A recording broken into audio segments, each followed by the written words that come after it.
پہلے تو وہ خوف سے ساکت ہو گئے، لیکن پھر یک لخت ان میں حرکت پیدا ہوئی۔ وہ دونوں سرپٹ بھاگ کھڑے ہوئے اور گھر جا کر دم لیا۔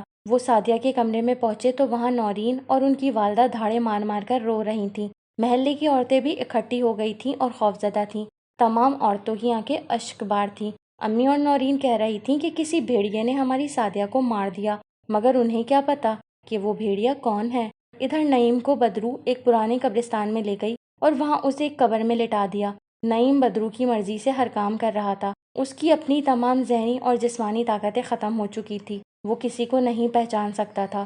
صبح ہو چکی تھی اور سعدیہ کے والدین اور بہن بھائی روتے پیٹتے ہوئے وہاں آ گئے تھے اور گھر والوں نے سعدیہ کی موت کی انہیں ساری تفصیل بتا دی تھی۔ ادھر رضوان اور عمران پریشان تھے کہ بدرو نعیم کی شکل میں کیوں تھی، اور پھر کسی کو خیال ہی نہ رہا کہ نعیم کہاں ہے۔ خیال اس وقت آیا جب وہ جنازہ لے جانے لگے۔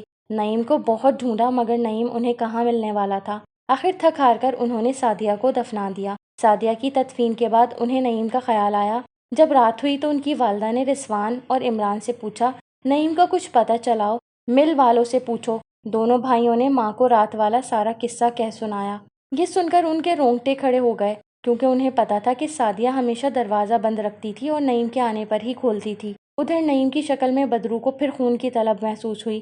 وہ قبر سے باہر نکلا اور دوبارہ گاؤں کی طرف چل پڑا۔ راستے میں اسے گاؤں کا چوکیدار مل گیا۔ گاؤں کے چوکیدار نے اسے پہچان لیا اور بولا، تمہارے گھر والے تمہیں تلاش کر رہے ہیں، مگر وہ صرف اتنا ہی کہہ سکا۔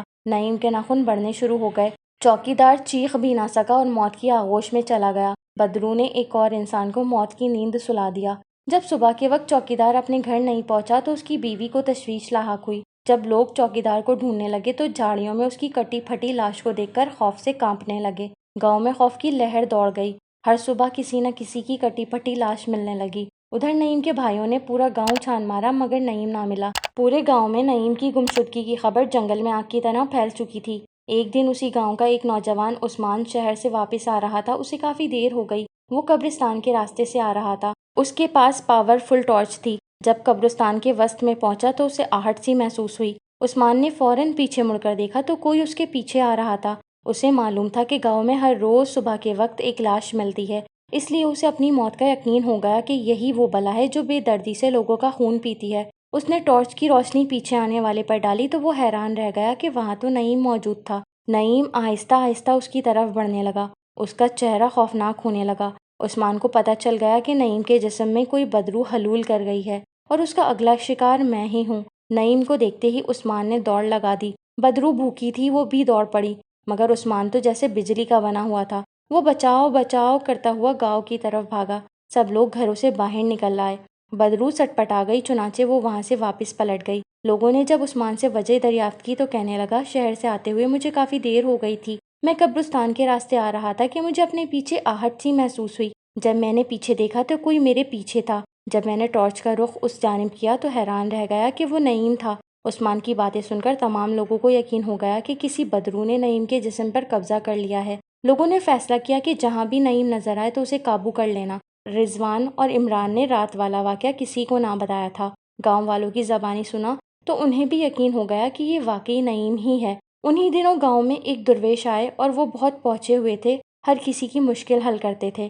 انہیں لوگ شاہ صاحب کے نام سے جانتے تھے۔ وہ کسی ایک جگہ مستقل نہ رہتے تھے۔ ان کی جلالی آنکھیں، نورانی چہرہ اور سفید داڑھی تھی۔ جب وہ گاؤں میں داخل ہوئے تو لوگوں نے انہیں اپنا مسئلہ بتایا۔ شاہ صاحب فوراً نعیم کے گھر گئے۔ سب سے پہلے وہ نعیم کے کمرے میں گئے اور آنکھیں بند کر کے کچھ پڑھنے لگے۔ جب آنکھیں کھولی تو ان کی آنکھیں سرخ ہو چکی تھیں۔ وہ بولے، بدرو خون کی پیاسی تھی۔ شیطان کے پجاری نے اسے انسانی خون کا لالچ دیا اور اسے پرانے قبرستان میں لے آیا اور وہ اس پر عمل کر کے غلام بنانا چاہتا تھا، مگر نعیم نے اس کے عمل میں خرابی پیدا کی۔ وہ پجاری تو مر گیا مگر بدرو کے ذہن میں عمل کی وجہ سے یہ بات پہنچ گئی کہ یہ میرا آقا ہے، اور اس کے دل میں اپنے آقا کے لیے انتقام کی آگ بھڑک اٹھی اور نعیم کے جسم میں سما گئی اور اسے اپنا غلام بنا لیا۔ نعیم کی والدہ شاہ صاحب کے قدموں میں گر پڑی اور روتے ہوئے بولیں، شاہ صاحب میرے نعیم کو بچا لیں۔ شاہ صاحب نے نعیم کو بچانے کی حامی بھر لی۔ آدھی رات کا وقت تھا۔ نعیم کے دونوں بھائی اوٹ میں تھے۔ شاہ صاحب قبرستان کے وسط میں کھڑے تھے۔ ان کے آگے پانی کا ایک بھرا ہوا ٹب موجود تھا۔ ٹب کے ارد گرد گول دائرے میں آگ جل رہی تھی۔ شاہ صاحب منہ ہی منہ میں کچھ پڑھ کر پانی میں پھونک مار رہے تھے۔ اچانک پانی میں سے بھاپ نکلنے لگی۔ تو شاہ صاحب بلند آواز میں قرآنی آیات پڑھنے لگے۔ ان کی آنکھیں بند تھیں۔ جب انہوں نے آنکھیں کھولی تو وہ خون کے کبوتر کی مانند تھیں۔ انہوں نے ایک طرف منہ کر کے پھونک ماری تو قبرستان میں ایک ہولناک چیخ بلند ہوئی۔ ایک طرف سے نعیم آتا دکھائی دیا، شاہ صاحب کے سامنے آیا اور بولا، آپ نے مجھے کیوں بلایا ہے؟ شاہ صاحب کچھ نہ بولے اور مستقل قرآنی آیات پڑھتے رہے۔ وہ جانتے تھے کہ بدرو میری توجہ ہٹانا چاہتی ہے۔ بدرو کا حربہ ناکام ہو گیا۔ شاہ صاحب نے آیات پڑھ کر اس پر پھونک ماری تو وہ ایک دہشت ناک چیخ کے ساتھ پانی کی طرف بڑھنے لگی۔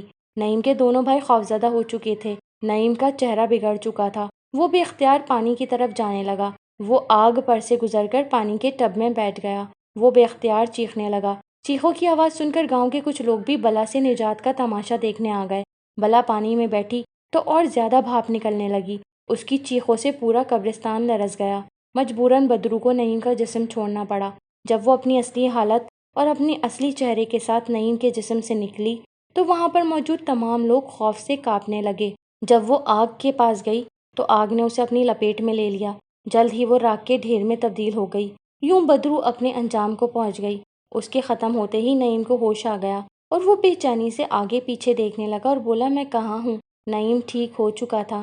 نعیم کی ماں اور بھائیوں نے اسے گلے لگا لیا اور شاہ صاحب کا شکریہ ادا کیا، لیکن نعیم کی ایک چھوٹی سی نادانی کی وجہ سے نعیم نے اپنا گھر تباہ کر لیا۔ سو فرینڈز، یہ تھی آج کی بہت انٹرسٹنگ سی سٹوری۔ آئی ہوپ کہ آپ کو پسند آ رہی ہوں گی۔ میرے چینل کو لائک کریں، شیئر کریں، سبسکرائب کریں اور 1000 سبسکرائبرز تک جلد سے جلد مجھے پہنچا دیں۔ یہ آپ کا پیار ہوگا میرے لیے۔ ملتے ہیں نیکسٹ ٹائم ایک نیو ہارر اسٹوری کے ساتھ۔ Bye bye.